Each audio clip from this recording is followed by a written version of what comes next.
नमस्कार दोस्तों, आज की डेट है 6 मार्च 2024। स्वागत है आपका आज के एडिटोरियल डिस्कशन में। तो चलिए हमारे डिस्कशन की ओर। हमारा पहला एडिटोरियल है वो क्या मिनिमम सपोर्ट प्राइस को एमएसपी को लीगलाइज कर दिया जाना चाहिए, इससे संबंधित है। ये हमारे जीएस पेपर 3 से संबंधित है और जीएस पेपर 3 की इस टॉपिक से ये संबंधित है। तो देखो एमएसपी है ना, वो यूपीएससी का फेवरेट टॉपिक हो जाता है। यूपीएससी इस पे प्री में भी क्वेश्चन पूछ चुका है और मेंस में भी क्वेश्चन पूछ चुका है और इन फ्यूचर में पूछ भी सकता है। ठीक है, तो आपको इस टॉपिक को डिटेल में देखना है। आपका प्रीलिम का भी कुछ फैक्ट पे कवर हो जाए और मेंस का भी कवर हो जाए। तो सबसे पहले देखेंगे एमएसपी होता क्या है। एक बार हम एमएसपी को देख लेते हैं, उसके बाद में एमएसपी को लीगलाइज कर दिया जाना चाहिए या नहीं कर दिया जाना, इससे संबंधित कुछ आर्ग्यूमेंट देखेंगे। तो एमएसपी के बारे में बात करें, एमएसपी यानी मिनिमम सपोर्ट प्राइस की फुल फॉर्म होती है। तो किसान है वो अपनी कोई फसल उगाता है तो गवर्नमेंट उसको कहती है कि मिनिमम, अगर जैसे कि किसान ने वीट उगाया है तो अगर वीट है कोई, गवर्नमेंट ने बोला कि मिनिमम आप इसे 30 रुपये किलो कीमत की पे बेच सकते हो। अगर कोई है वो किसान से 30 रुपये किलो में नहीं खरीद रहा है तो गवर्नमेंट है वो 30 रुपये किलो के हिसाब से गेहूँ खरीद लेगी। ये एग्जाम्पल है, कम ज़्यादा हो सकती। तो गवर्नमेंट इसको गारंटी देती है किसान को, अगर कोई खरीदार है आपके गेहूँ है वो 30 रुपये किलो नहीं खरीद रहे हैं तो हम आपके गेहूँ है वो 30 रुपये किलो खरीद लेंगे। यानी कि इस कीमत से कम में कोई किसान से गेहूं या उसकी फसल है वो नहीं खरीद सकते। मिनिमम सपोर्ट प्राइस यानी इससे कम किसान से कोई भी जो किसान की फसल है वो नहीं खरीदेगा। ये होता है एमएसपी, यानी मिनिमम सपोर्ट प्राइस से कम कीमत में किसान से कोई फसल है वो नहीं खरीद सकता। अगर खरीद रहा है तो किसान उसको गवर्नमेंट को भी बेच सकती है, गवर्नमेंट इस कीमत में खरीदने को तैयार रहेगी। ये होता है एमएसपी। अब समय समय पर मांग उठती है कि एमएसपी है ना उसको लीगलाइज कर दिया जाना चाहिए। अभी भारत में 23 फसल है उस पर एमएसपी दी जाती है, ठीक है, बट कोई लीगलाइज नहीं, गवर्नमेंट ऐसी लीगल गारंटी नहीं देती कि इस पर आपको एमएसपी दी जाएगी। तो गवर्नमेंट भी है वो दे भी दे न भी दे। अभी किसानों की मांग है कि इसको लीगलाइज घोषित कर दिया जाना चाहिए, बट गवर्नमेंट लीगलाइज करती नहीं करती, ये तो समय की बात है। तो पहले हम कुछ इसके पक्ष में आर्ग्यूमेंट देख लेते हैं, फिर इसके खिलाफ आर्ग्यूमेंट देख लेंगे, फिर फाइनल कंक्लूजन में पहुंचेंगे कि क्या किया जा सकता है। तो इसके पक्ष में आर्ग्यूमेंट के बारे में बात करें तो सबसे पहला आर्ग्यूमेंट है कि इससे किसानों को सपोर्ट होगा। सपोर्ट कैसे होगा? अगर किसानों को गारंटी दी जाएगी कि आपको मिनिमम सपोर्ट प्राइस आपकी जो फसल है वो खरीद ली जाएगी तो किसानों को लाभ ये होगा कि किसानों को गारंटी मिल जाएगी। किसान अच्छे से, जैसे कि बारिश हो जाती है, अगर फसल कम भी हो जाती है तो किसान खुश रहेंगे, हाँ हमें तो हमारी प्राइस है वो मिल ही जाएगी। तो आपको किसानों को सपोर्ट मिल जाएगा, किसान है वो खुश रहेंगे कि हमारी है वो मांग पूरी हो जाएगी। दूसरा है ये नेशनल इंटरेस्ट में भी है। अब ये नेशनल इंटरेस्ट में कैसे है? मतलब पहला तो पॉइंट हमारा हो गया कि किसानों की सपोर्ट करेगी, किसानों की हेल्प हो जाएगी, उनकी जो इनकम है वो स्टेबल हो जाएगी। दूसरा ये नेशनल इंटरेस्ट में, राष्ट्रीय हित में। ये राष्ट्रीय हित में किस प्रकार से है? किसानों की हेल्प तो हो गई है, तो देखो इससे क्या होगा, एग्रीकल्चर है वो मॉडर्नाइजेशन हो जाता है। कैसे? अभी है ना कोई भी किसान से फसल खरीदता है ना तो वो कोई स्पेसिफिक डेटा नहीं होता है। किसान है वो लोकल मार्केट में भी बेच देता है, आसपास के जो भी साहूकार होते हैं उनको भी अपना जो अनाज होता है, फसल होती है वो बेच देते हैं। तो एक फॉर्मलाइजेशन नहीं है, इनफॉर्मल है सारा सारा। तो इससे क्या क्या होता है, गवर्नमेंट के पास कोई डेटा नहीं है, ना किसानों की जो इनकम कितनी है उनके बारे में कोई डेटा होता है स्पेसिफिक। तो इसका नुकसान बहुत ही ज़्यादा होता है। अगर गवर्नमेंट एमएसपी पे खरीदती है किसानों से तो गवर्नमेंट को पता होगा किस किसान से कितना चीज़ खरीदी गई है, किसानों की इनकम कितनी हुई है। तो पूरा एक फॉर्मलाइजेशन हो जाएगा, जो भी इनकम उनको मिलेगी वो भी एक फॉर्मल आ जाएगी, पूरा ऑनलाइन सिस्टम हो जाएगा। तो ये क्या होगा, एग्रीकल्चर सेक्टर का मॉडर्नाइजेशन हो जाएगा। एग्रीकल्चर सेक्टर का अगर मॉडर्नाइजेशन से होगा तो ये नेशनल इंटरेस्ट में लाभदायक होगा, क्योंकि इससे इन फ्यूचर में जो भी स्कीम लाई जाती तो उनको टारगेट किया जा सकता है, बिकॉज की डेटा होगा हमारे पास प्रॉपर। तो पहला जो पॉइंट है वो किसानों की सपोर्ट हो जाएगा। दूसरा है वो नेशनल इंटरेस्ट में भी है क्योंकि एग्रीकल्चर का मॉडर्नाइजेशन हो जाएगा। तीसरा पॉइंट दिया जाता है राइटर के द्वारा कि इससे प्राइस है वो स्टेबलाइज हो जाएगी, यानी कि कीमतें हैं वो स्थिर हो जाएगी। कीमतें कैसी स्थिर हो जाएगी? अगर है ना गवर्नमेंट है वो किसानों से एमएसपी गारंटी बेस पे खरीदती है कि आपकी जो फसल है उस पर गारंटी के आधार पर इतने पैसों में खरीद दी जाएगी। अगर उतने पैसों से किसानों से कीमतों में खरीदता है, जैसे कि अभी प्याज के दाम है वो बढ़ने लगे, गवर्नमेंट है प्याज खरीद लेती है किसानों से, पर जब भी प्याज के दाम बढ़ने लगते हैं गवर्नमेंट क्या करती है, अपने पास जो प्याज पड़े वो मार्केट में रिलीज़ कर देते हैं। अब मार्केट में रिलीज़ करने से क्या होगा कि प्याज के दाम कम हो जाते हैं। जैसे टमाटर भी खरीद लेते, टमाटर की कीमतें बढ़ेगी तो टमाटर वो रिलीज़ कर दिए जाएंगे। इससे बेनिफिट क्या होगा? इससे बेनिफिट ये होगा कि प्याज है, टमाटर है, इनकी कीमतें वो स्थिर हो जाती है, बढ़ने नहीं देती गवर्नमेंट, क्योंकि गवर्नमेंट के पास में स्टॉक पड़ा है। तो ऐसे ही इन फ्यूचर में जब जो गवर्नमेंट के पास में बहुत सारी फसलें होगी, गवर्नमेंट किसानों से खरीद लेगी, अब गवर्नमेंट को लगेगा इसके दाम बढ़ रहे हैं तो गवर्नमेंट वो फसलें रिलीज़ कर देगी कम कीमतों पर। इससे क्या होगा कि जो प्राइस है वो स्टेर हो जाएगी, प्राइस है वो स्टेबलाइजेशन हो जाएगी। तो प्राइस कीमतों की स्थिरीकरण में मदद देती है। चौथा जो हमारा पॉइंट है वो एड्रेसिंग एग्रीकल्चर क्राइसिस। देखो एग्रीकल्चर के जो क्राइसिस है वो काफ़ी समय से चले आ रहे हैं। 1991 में एलपीजी रिफॉर्म आए थे। एलपीजी रिफॉर्म आए तब कहा गया था कि ये जो एग्रीकल्चर सेक्टर में जो एडवांस में लोग बैठे हैं, मतलब एक जने की जरूरत है वहाँ पे 10-10 जने बैठे, उनको एक्स्ट्रा 9 जनों को उठा के मैन्युफैक्चर सेक्टर में लाया जाएगा, सर्विस सेक्टर में लाया जाएगा। इसका फ़ायदा ये हो जाएगा कि जो एग्रीकल्चर पे जो बर्डन है उसे कम हो जाएगा, तो एग्रीकल्चर में क्राइसिस जो समस्या वो कम हो जाएगी। बट देखो सर्विस सेक्टर में जो आपको काम करना है तो आपको क्या चाहिए, एक्सपर्टीज़ चाहिए, आपको काफ़ी टेक्निक चाहिए, काफ़ी जो भी टेक्निक समझदार है, काफ़ी उन्होंने पढ़े लिखा है, वही सर्विस सेक्टर में काम कर सकता है। हर कोई सर्विस सेक्टर में काम कर नहीं सकता है। और जो मैन्युफैक्चर सेक्टर है उसमें इतनी जॉब क्रिएट नहीं हुई। भारत में है ना, जब एलपीजी रिफॉर्म आए थे तब लगा था कि पहले मैन्युफैक्चरिंग सेक्टर है वो स्ट्रांग होगा, फिर सर्विस सेक्टर होगा, तो इससे बेनिफिट होगा, धीरे धीरे जो है एग्रीकल्चर सेक्टर का बर्डन वो कम हो जाएगा। बट भारत में मैन्युफैक्चरिंग सेक्टर में इतनी जॉब क्रिएट हुई नहीं, बिकॉज बाहर की कंपनियां कम आई, तो मैन्युफैक्चरिंग सेक्टर में कम जॉब क्रिएट हुई। ज़्यादातर जॉब है वो सर्विस सेक्टर में हुई। तो सर्विस सेक्टर में काम करना है तो वहाँ पर एक्सपर्टीज़ चाहिए, और एक्सपर्टीज़ का कमी थी, भारतीय लोगों के पास में इतनी एक्सपर्टीज़ थी नहीं।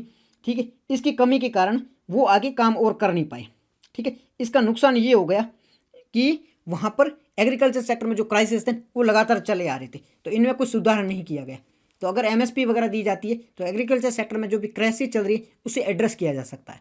पांचवा पॉइंट ये देते हैं राइटर कहते हैं इससे इन्फ्लेशन है उसे रिड्यूस किया जा सकता है। वही सेम पॉइंट है कि अगर वो खरीद जाएंगे, किसानों से फसलें खरीद लेंगे तो वो एक तय कीमत पर वो बेचेंगे। अगर कीमतें बढ़ रही है तो गवर्नमेंट फसलों को रिलीज़ कर दे जाएगा, उससे क्या हो जाएगा, इन्फ्लेशन कम हो जाएगा। फिर छठा पॉइंट दिया जाता है, इससे क्या होगा, डाइवर्सिफिकेशन हो जाएगा। अभी है ना गवर्नमेंट कुछ ही फसलों पर एमएसपी देती है, जैसे तो कहा जाता है कि 23 फसलों पर दिया जाता है, 23 की जो फसल है वहाँ पर दिया जाता है, बट उसमें ज़्यादातर है ना वीट है, गेहूँ है, मतलब जो पेड़ी है, इन पे ही एमएसपी दी जाती है। तो इनकी एग्रीकल्चर मतलब इनकी फसलें बहुत ही ज़्यादा उगाई जाती है। अब इसका नुकसान क्या होता है, एक तो है ना पेड़ी वगैरह जो, तो इनमें पानी की बहुत ज़्यादा ज़रूरत होती है जो इन्वायरमेंट के लिए नुकसानदायक होती है। साथ ही साथ इसमें जो दूसरी फसलें है ना वो कम उगाने से उनकी कीमतें बढ़ रही है। अगर गवर्नमेंट सारी फसलों पर अगर एमएसपी देगी तो बहुत ज़्यादा फसलें उगाई जाएगी। इसका फ़ायदा ये होगा कि इन फ्यूचर में जो फसलों में है वो डाइवर्सिफिकेशन यानी विविधता आ जाएगी। और विविधता का फ़ायदा ये हो जाएगा कि जहाँ ज़रूरत है बाजरे की है, ठीक है, वहाँ पे बाजरा उगाया जाएगा, गेहूँ है, तो अलग अलग फसलें उगाने से तो उनकी प्राइस, एक तो प्राइस स्थिर रहेगी, साथ ही साथ में है ना जो इन्वायरमेंटल लॉस हो रहा है वो भी कम हो जाएगा। तो इसमें जो फसल है उनका डाइवर्सिफिकेशन यानी कि विविधता भी देखने को मिलेगी, तो ये भी एक फ़ायदा देखने को मिल जाएगा। साथ ही कि जो किसान है उनकी इनकम में बढ़ोतरी मिलेगी, ठीक है, उनमें स्टेबलाइजेशन आ जाएगा, तो उनमें जो गरीबी है वो भी समस्या कम हो जाएगी। किसान जो सुसाइड कर रहे हैं वो भी कमी देखने को मिल सकती है। ये कुछ इसके पक्ष में जो आर्ग्यूमेंट दिए जाते हैं। अब हम कुछ इसके खिलाफ आर्ग्यूमेंट दिए जाते हैं वो भी देख लेते हैं। ठीक है, अब इस अगेंस्ट में जो पहला आर्ग्यूमेंट दिया जाता है वो कहा जाता है कि इसे इम्प्लीमेंट करने में काफ़ी चैलेंज आ जाएगा, क्योंकि अभी देखो अभी है ना दो फसलों पे मुख्यतः दिया जाता है, पैडी पे और गेहूं पे, वीट पे दिया जाता है एमएसपी। तो इनको है ना गवर्नमेंट जो प्रोक्योर करती है ना, तो गवर्नमेंट को काफ़ी सारी समस्याओं को सामना करना पड़ता है। इसे कलेक्ट करना काफ़ी ज़्यादा मुश्किल होता है। पहले प्रोक्योरमेंट करो, उनको स्टोर करो, काफ़ी ज़्यादा ख़राब भी हो जाता है, वापस उनको बेचो तो काफ़ी नुकसान का सामना करना पड़ता है। तो गवर्नमेंट के लिए बहुत ही बड़ी समस्या बन गई है कि इनको प्रोक्योर कैसे किया जाए। तो अभी तो गवर्नमेंट के समक्ष दो ही फसलें हैं। इन फ्यूचर जब काफ़ी सारी फसलें इसमें ऐड हो जाएगी तो गवर्नमेंट को एक बहुत ही बड़ी समस्या का सामना करना पड़ सकता है। तो ये पहला तो है इम्प्लीमेंटेशन चैलेंज, यानी कि इसे लागू करना काफ़ी कठिन भरा हो सकता है। दूसरा जो चैलेंज है वो गवर्नमेंट अभी प्रोक्योरमेंट करनी, उसमें भी लिमिटेशन है, क्योंकि गवर्नमेंट है ना जब एक साथ इतना बड़ा प्रोक्योरमेंट करेगी, एक साथ इतनी सारी एमएसपी खरीदेगी, तो उसे कैसे लागू करेगी, किस प्रकार से खरीदेगी, किस प्रकार से उसे स्टोर करेगी। स्टोरेज की कमी है गवर्नमेंट के पास में, स्पेसिफिक को इंफ्रास्ट्रक्चर जो देखो कहाँ भी इनको स्टोर किया जाएगा उसके लिए इंफ्रास्ट्रक्चर की आवश्यकता होगी, तो गवर्नमेंट के पास में इंफ्रास्ट्रक्चर का भी अभाव है। गवर्नमेंट के पास में इतने बड़े बड़े स्टोरेज नहीं है, कोल्ड स्टोरेज चेन की आवश्यकता वो नहीं है, तो इनको स्टोर कैसे किया जाएगा, ये भी बहुत बड़ी समस्या देखने को मिलती है, क्योंकि बिना स्टोरेज के तो इनको स्टोर करके रखा नहीं जा सकता है। तो दूसरा जो चैलेंज है वो है गवर्नमेंट है वो प्रोक्योरमेंट करती, उसमें लिमिटेशन है। तीसरा जो है ना वो चैलेंज है स्टेट पॉलिसी वेरिएशन, यानी कि कई राज्य, जैसे कि अलग अलग राज्य है, कई राज्य जैसे मध्य प्रदेश है, उन्होंने एग्रीकल्चर के सेक्टर में जो एमएसपी है ना वहाँ पे अच्छा काम किया है। तो वहाँ के जो किसान हैं उनको एमएसपी की ज़रूरत है नहीं, वहाँ के किसानों को आवश्यकता है कि जो एग्रीकल्चर में जो नई रिसर्च होनी चाहिए उसकी आवश्यकता है। तो रिसर्च का अभाव है वहाँ पर, किस प्रकार के किसानों के हिल्ड बढ़ाई जा सकती है एग्रीकल्चर सेक्टर में, तो वहाँ पर उनकी आवश्यकता है। ठीक है, वाटर में जो भी डेफिसिट पानी की कमी है उसे कैसे दूर किया जा सकता है, तो वहाँ उसकी ज़रूरत है। बट वहाँ पर इन चीज़ों की जरूरत, अगर आप एमएसपी एक जगह ला के थोप दोगे तो वहाँ के किसान है वो उनको ज़्यादा बेनिफिट नहीं हो जाएगा। तो अलग अलग राज्य में अलग अलग चीज़ों की जरूरत होती है, तो स्टेट पॉलिसी अलग होती है, उनके अकॉर्डिंग भी आपको चलना होगा। तो ऐसा नहीं कि एमएसपी सारी समस्याओं का समाधान है, नहीं, आपको स्टेट के अकॉर्डिंग, रीजन के अकॉर्डिंग जिस समस्या का समाधान है उसी समस्या का समाधान उसी प्रकार से किया जा सकता है। तो आपको प्रॉब्लम बेस्ड सॉल्यूशन करना चाहिए, ऐसा नहीं कि एक सूझ को सब में फिट कर दूँ, वन साइज फिट ऑल, ऐसा कभी नहीं होगा। आपको समस्या के स्थान के अकॉर्डिंग वहाँ पे आपको फैसले लेने होंगे। चौथा जो पॉइंट दिया जा सकता है वो है कंज्यूमर प्राइस। जैसे कि अभी हमने एग्जांपल दिया था कि हमने इसके पक्ष में बात करी थी कि देखो, अगर गवर्नमेंट खरीदती है ना, जब जरूरत पड़ेगी तो गवर्नमेंट इसे रिलीज़ कर देगी, इससे प्राइस कम हो जाएगी। बट इसके खिलाफ आर्ग्यूमेंट ये होता है कि गवर्नमेंट इसको रिलीज़ तो कर देगी। जैसे कि गवर्नमेंट बहुत ज़्यादा एमएसपी पे ये खरीद लिए, गेहूँ है गवर्नमेंट ने 50 रुपये किलो खरीद लिए, चावल है वो 50 रुपये किलो खरीद लिए, तो गवर्नमेंट अगर इसे 20 रुपये किलो बेचेगी तो लॉस गवर्नमेंट को होगा, तो गवर्नमेंट अपना लॉस तो करवाएगी नहीं। अब गवर्नमेंट इसे 50 रुपये किलो ही बेचेगी, अब 50 रुपये किलो बेचेगी तो इस पर है ना प्राइस है वो बढ़ जाएगी। यानी कि जो तर्क दिया जा रहा था कि इससे प्राइस कम होगी, वो प्राइस कम नहीं होगी, प्राइस बढ़ जाएगी, क्योंकि गारंटी दी जाती है कि बहुत ही ज़्यादा कीमत पर खरीद रही गवर्नमेंट। अगर ज़्यादा कीमत पर खरीदेगी और कम कीमत पर बेचेगी तो लॉस गवर्नमेंट को होगा, अगर कम सेम प्राइस कीमत पर बेचेगी तो इसका लॉस ये होगा कि गवर्नमेंट है वो प्राइस बढ़ा देगी। प्राइस बढ़ने पर जो भी इन्फ्लेशन है वो बढ़ जाएगा। तो ये एक नुकसान होता है कि इससे इन्फ्लेशन भी बढ़ सकता है, क्योंकि मार्केट तो काम करेगी डिमांड एंड सप्लाई पर। अगर बिना एमएसपी के तो डिमांड एंड सप्लाई के अकॉर्डिंग तो इन्फ्लेशन कम भी हो सकता है, बढ़ भी सकता है। बट यहाँ पे तो गवर्नमेंट महंगा खरीदेगी तो डेफिनेटली है कि इन्फ्लेशन बढ़ ही जाएगा। पांचवा पॉइंट है कि यहाँ पर वेस्टेज बहुत ज़्यादा हो पाता है, क्योंकि गवर्नमेंट के पास में है ना जो इंफ्रास्ट्रक्चर है उसकी कमी है। ठीक है, तो इंफ्रास्ट्रक्चर की कमी के कारण जो वेस्ट वो बहुत ज़्यादा हो जाएगा, बिकॉज कि उनको संग्रहण कैसे किया जाएगा, उनको रोक के कैसे रखा जाएगा, तो वेस्टेज बहुत ही ज़्यादा हो जाएगा। ठीक है, इसके साथ छठा पॉइंट दिया जाता है कि इसमें गवर्नमेंट पर बर्डन बहुत ज़्यादा बढ़ जाएगा, बिकॉज की गवर्नमेंट इतना सारा खरीदेगी, उसको स्टोर करेगी, उसको ट्रांसपोर्ट करेगी, तो गवर्नमेंट का खर्चा बहुत ज़्यादा होगा, तो गवर्नमेंट का बर्डन इससे बहुत ही ज़्यादा बढ़ जाएगा। गवर्नमेंट कैसे इसको आगे मैनेज करेगी, इसका बर्डन बहुत ही ज़्यादा बढ़ जाएगा। तो ये सारे तर्क दिए जाते हैं इसके खिलाफ में। अब निष्कर्ष में देखो यही कहा जा सकता है कि एमएसपी है ना, ओनली एमएसपी सारी समस्याओं का समाधान है नहीं। अगर आपको किसानों के रियल में प्रॉब्लम सॉल्व करनी है ना, तो जो किसान जिस प्रकार की समस्या फेस कर रहा है उसका समाधान उसी प्रकार से किया जा सकता है। किसान किस समस्या को फेस कर रहा है, एक तो अभी वाटर की कमी देखने, पानी की जो कमी है वो देखने को मिल रही है, ग्राउंड वाटर खत्म हो चुका है, पानी सिंचाई के लिए अवेलेबल है नहीं, जो इन्वायरमेंट चेंज होने की वजह से जो रेनफॉल होती थी वो इन पर्याप्त मात्रा में होती नहीं है। तो पहले तो वाटर की समस्या उसे दूर किया जाए। ये कैसे किया जा सकता है, रिवर लिंकिंग जैसे जो प्रोजेक्ट है उसे और आगे बढ़ाया जाए, जो कैनाल जैसे प्रोजेक्ट है वो आगे आगे बढ़ाया जाए, इससे भी फ़ायदा हो सकता है। दूसरा है कि सारे राज्य हैं वहाँ पे अलग अलग समस्याएं होती है। ठीक है, तो उन समस्याओं की अकॉर्डिंग उन पे काम करना चाहिए। वहाँ पर रिसर्च, एग्रीकल्चर सेक्टर में रिसर्च एंड डेवलपमेंट को बढ़ावा दिया जाना चाहिए। इससे क्या होगा, अलग अलग प्रकार की रिसर्च होगी तो ज़्यादा हिल्ड वाली फसलें बनाई जा सकती है। ज़्यादा हिल्ड वाले जो भी है ना, जैसे अभी एक रिसर्च हुई थी जिसमें यूरिया है ना, नैनो यूरिया बनाया गया है, तो वो कम है, वो ज़्यादा जो पैदावार दे सकता है। तो इस प्रकार की रिसर्च है वो कंडक्ट की जानी चाहिए। साथ ही जो वेस्टेड होता है उसे कम किया, किसान जो पैदा करते हैं अनाज वगैरह उसका वेस्ट ज़्यादा हो जाए उसमें कमी लानी चाहिए। साथ ही साथ में अच्छी सी इंफ्रास्ट्रक्चर डेवलप किया जाना चाहिए, जिससे क्या हो कि उनका माल है वो पर्याप्त मात्रा में बेचा जा सके। अभी कहा जा रहा है कि गवर्नमेंट है ना एमएसपी पे जितना माल करते हैं उसमें केवल 8% किसान हैं वही अपना माल है वो एमएसपी पे बेच पाते हैं। बाकी सारे जो है ना वो लोकल एग्रीकल्चर वगैरह, लोकल जो भी आसपास के जो होते हैं ना साहूकार वगैरह, वो उनको माल बेच देते हैं। इसमें जो एमएसपी का लाभ है वो केवल कुछ ही किसानों को होता है। तो अगर आप एमएसपी लागू कर दोगे तो इस किसानों के स्थिति में सुधार हो जाएगा, नहीं, क्योंकि एमएसपी का लाभ तो वैसे ही सबको नहीं हो रहा है। और एमएसपी के लेके आप कुछ किसानों को एमएसपी देके या फिर कुछ फसलों को एमएसपी देके आप तो उसकी पैदावार बढ़ा दोगे तो बाकी पैदावार है वो कम हो जाएगी। तो गवर्नमेंट को सारी चीज़ों को देख के, सारे जो स्टेक होल्डर हैं उनसे पूछताछ करके, उनकी सलाह जान के उस हिसाब से फैसले लेने होंगे, तभी इसमें सुधार आ सकता है। बस यही कहा जा सकता है कि एग्रीकल्चर सेक्टर को ध्यान में रखते हुए सारे सुधार लाए तो फ्यूचर में एग्रीकल्चर सेक्टर में जो भी समस्या चल रही उसका समाधान हो सकता है। तो ये हमारा पूरा आर्टिकल था एमएसपी से संबंधित।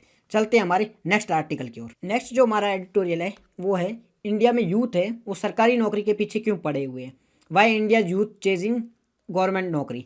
तो इससे संबंधित जो हमारा एडिटोरियल है ये हमारे जीएस पेपर 3 से संबंधित है और इसके ये इस जो सिलेबस है इससे कवर करेंगे। ये आर्टिकल है द इंडियन एक्सप्रेस का आर्टिकल है, तो हम इसके बारे में देखेंगे। तो सबसे पहले यूथ है वो गवर्नमेंट नौकरी पाना क्यों चाहता है।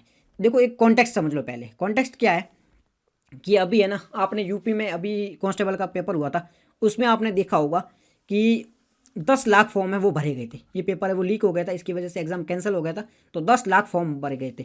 तो आप देख रहे हो कि 60 लाख फॉर्म भरे गए थे और वो सारे थे वेल एजुकेटेड थे। अब काफ़ी समय आपने ये भी न्यूज़ सुनी होगी कि पीएचडी होल्डर है वो एक कांस्टेबल का एग्ज़ाम दे रहा है या वो पियोन का एग्ज़ाम दे रहा है। तो देखो पीएचडी होल्डर है उसका क्या काम होना चाहिए कि वो पीएचडी लेवल पे कोई जाके जॉब करे, ठीक है, कोई अच्छा काम कर सकता है, बट नहीं, वो गवर्नमेंट जॉब कर रहा है। कभी बार आपने देखा होगा कोई आईआईटीएन है वो आईआईटी क्रैक करके गवर्नमेंट जॉब की तैयारी के लिए वो वापस आके पेपर दे रहा है, तो वो आईआईटी के सेक्टर में अच्छा काम कर सकता है, बट नहीं, वो काम कर रहा है गवर्नमेंट जॉब के लिए पीछे भाग रहा है, ठीक है। तो ऐसे काफ़ी सारे आपको एग्जाम्पल देखने को मिल जाते हैं।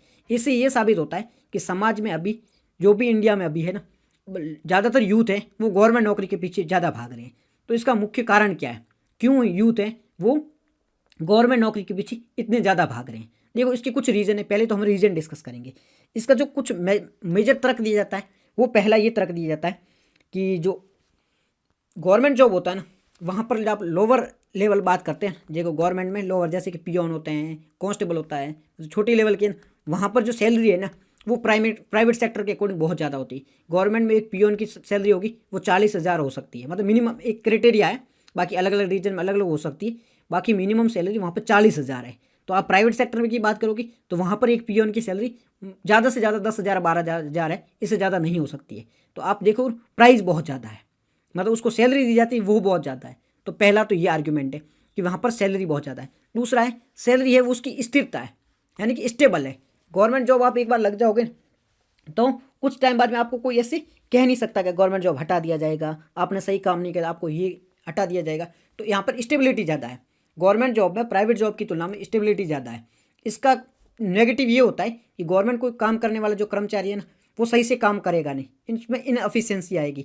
इनएफिशिएंसी कैसी आएगी, बिकॉज कि अगर वो सही से काम नहीं करे, उसको पता है कि भाई मेरे को कोई हटाएगा तो नहीं, तो मैं सही से काम ही नहीं करूँगा। अगर वो सही से काम नहीं करेगा तो इनसफिशियंसी डेफिनेटली आने वाली है। तो इसका नुकसान ये होता है कि वो सही से काम नहीं करता, इनएफिशिएंसी आ जाती है, तो वो सारा इन्वायरमेंट ऐसा बन जाता है। तो दूसरा है प्राइस स्टेबिलिटी है, मतलब जो वहाँ उसकी सैलरी दी जाती है उसमें स्टेबिलिटी है। तो पहला तरक हमारा यही था कि सैलरी ज़्यादा है, दूसरा सैलरी स्टेबिलिटी है, सैलरी में स्टेबिलिटी है, इनकम में स्टेबिलिटी है। तीसरा जो आर्ग्यूमेंट दिया जाता है वो है सामाजिक दबाव, मतलब सोशल में ऐसा जो सोशल लाइफ है आपकी उसमें एक ऐसा इन्वायरमेंट क्रिएट कर दिया गया है कि अगर है ना, जैसे आपने सुना होगा कोई बीटेक है आईआईटीएन है, उसकी सैलरी बहुत ही अच्छी है, जो 18-20 लाख रुपए कमा रहा है, बट वो वहाँ पे आके जो भी गवर्नमेंट जॉब देता है अगर उसका सिलेक्शन हो जाता है तो उस 18 लाख वाले की पहले वैल्यू नहीं थी। वो प्राइवेट सेक्टर में 18 लाख रुपए कमा रहा था बट उसकी कोई वैल्यू नहीं थी। अगर वो गवर्नमेंट जॉब करके वो छोटी छोटे पियोन भी बन जाता है तो उसकी वैल्यू बहुत जाती है, भाई साहब ये तो गवर्नमेंट जॉब करता है, तो उसकी वैल्यू बहुत ज़्यादा बन जाती है, समाज में उसको तवज्जो बहुत ज़्यादा मिल जाता है। इसका फ़ायदा मतलब वो क्या सोचेगा, जो बन रहा है ना वो भी सोचेगा हाँ यार मेरे को तो गवर्नमेंट जॉब लेनी, बिकॉज कि यहाँ पर है ना समाज में प्रतिष्ठा बहुत ज़्यादा होती है। आप शादी समारोह में जाओगे वहाँ आपने देखा होगा कि अगर कोई गवर्नमेंट जॉब वाला है ना तो उसकी वैल्यू बहुत ही ज़्यादा है प्राइवेट जो भी जॉब वाला है उसके अकॉर्डिंग। तो इसका नुकसान है ना, नुकसान ये हो जा रहा है कि अच्छे जहाँ ज़रूरत हो रही है वहाँ पर वो जॉब नहीं करेगा, जहाँ वो बीटेक आईआईटी ने वो अच्छा काम कर सकता था पर वो वहाँ पे काम ना करके गवर्नमेंट जॉब के पीछे भागेगा। तो ये तीसरा आर्ग्यूमेंट दिया जाता है। चौथा आर्ग्यूमेंट ये दिया जाता है कि कुछ ऐसी चीज़ें जैसे कि आप बोल रहे हो दहेज खत्म है, बट नहीं, अगर आपकी गवर्नमेंट जॉब लगी है तो आप है ना, आपने सुना होगा कि उसको 50 लाख रुपए दहेज में दिया गया है, उसको गाड़ी दहेज में दी गई है। तो ये चीज़ें ना अभी भी देखने को मिलती है कि ऐसा जो समाज में माहौल बनाया गया है कि अगर गवर्नमेंट जॉब में है तो वो भगवान है, ऐसा एक इन्वायरमेंट ही क्रिएट कर दिया गया। तो ये भी एक प्रकार की बाधा बन गई है कि गवर्नमेंट जॉब के पीछे भागने की। इसके अलावा गवर्नमेंट जॉब में ना एक्स्ट्रा बेनिफिट ज़्यादा है, जैसे कि आपको रहने के लिए आवास मिल जाता है, आपको पेंशन की सुविधा मिल जाती है, ठीक है, आपको इतना काम नहीं करना पड़ता है। तो ये भी एक्स्ट्रा जो बेनिफिट होते हैं वो गवर्नमेंट जॉब में प्राइवेट जॉब की तुलना में ज़्यादा होते हैं। तो ये जो बाधा बनते हैं ये भी एक प्रकार की जो भी गवर्नमेंट प्राइवेट जॉब में काम करने के लिए बाधा बन जाती है, लोग इसलिए भी गवर्नमेंट जॉब की ओर आते हैं। तो ये 5-6 आर्ग्यूमेंट दिए जाते हैं कि लोग अब प्राइवेट जॉब को छोड़ के गवर्नमेंट जॉब की ओर भाग क्यों रहे हैं। इसके अलावा गवर्नमेंट में बड़ी जॉब के बारे में बात करूँ, अगर कोई आईएएस बन रहा है, आईपीएस बन रहा है, तो वो क्या है, तो पावर, तो लोग है ना पावर के पीछे भी भागते हैं। अगर वो प्राइवेट सेक्टर में करोड़ों रुपए भी कमा रहा है बट गवर्नमेंट जॉब में उसको पावर मिल रही है तो वो पावर के पीछे भागेगा। तो लोगों को है ना पावर, लोगों को रुतबा पसंद होता है, इसके लिए भी लोग लुभावन देख दिखावा के लिए भी वो पावर दिखाने के लिए भी, शो ऑफ के लिए भी गवर्नमेंट जॉब के पीछे भागता है। तो ये कुछ आर्ग्यूमेंट दी जाते हैं गवर्नमेंट जॉब के पीछे भागने के लिए। अब इसका नुकसान क्या होता है? नुकसान सबसे पहले क्या होता है, डेमोग्राफी डिविडेंड है उसका सही यूज़ नहीं हो पा रहा है। कैसे यूज़ सही नहीं हो पा रहा है?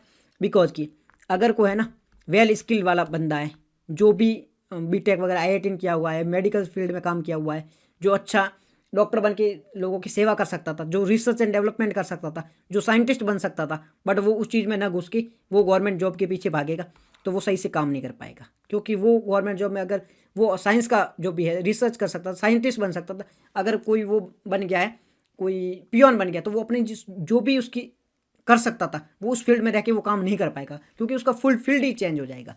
तो ये पहला ये नुकसान होगा। दूसरा नुकसान ये होगा कि यूथ है ना लगातार 5-10 साल जॉब, गवर्नमेंट जॉब की तैयारी करते रहते हैं, कि जो आईएएस बन रहा है वो लगातार 10-10 सालों तक तैयारी करते रहते हैं। तो 10 साल में जो उसकी प्रोडक्टिविटी होती है पूरी वो खत्म हो जाती है। जिस एज में वो कुछ अच्छा कर सकता था तो वो पूरी प्रोडक्टिविटी खत्म हो जाती। तो ये भी एक नुकसान देखने को मिलता है। साथ ही साथ में इससे मानसिक तनाव भी, कहीं आपने देखा होगा सुसाइड कर रहा है कोई, आईआईटी की तैयारी करने के लिए गया कोटा में, अब वो सुसाइड के लिए, ऐसी न्यूज़ देखने को मिलती। तो ये मानसिक तनाव का भी खतरा बढ़ रहा है। अब इसमें कुछ लोग ये भी कहते हैं कि इसमें बेनिफिट भी होता है, अगर ज़्यादा यूथ तैयारी करेंगी तो इसमें इकोनॉमिक बेनिफिट होगा, क्योंकि कोचिंग ज़्यादा खुलेगी, नोट्स की ज़्यादा बिक्री होगी, तो इसमें बेनिफिट हो जाएगी। हाँ, कुछ मात्रा में बेनिफिट होता है, बट जो यूथ है वो कहीं और ज़्यादा बेनिफिट दे सकता था, वो उसमें बेनिफिट नहीं दे पाया। हाँ, कुछ लोगों को ज़रूरत होती है जो सीरियसली उसमें जाके काम कर सकते हैं, जो उनको गवर्नमेंट जॉब की ज़रूरत होती है, उस प्रकार की वो तैयारी कर सकते हैं, तो वो तो करें। बट जिनको ज़रूरत है, जो समाज की फील्ड में कुछ काम कर सकते, सोशल फील्ड में काम कर सकते, जो साइंस की फील्ड में काम कर सकते, उनको तो ज़रूरत नहीं है ना। जो रिसर्च में काम कर सकता, जो साइंटिस्ट बन सकता, वो पियोन बन के क्यों बैठा है? वहाँ पर गलत हो जाता है।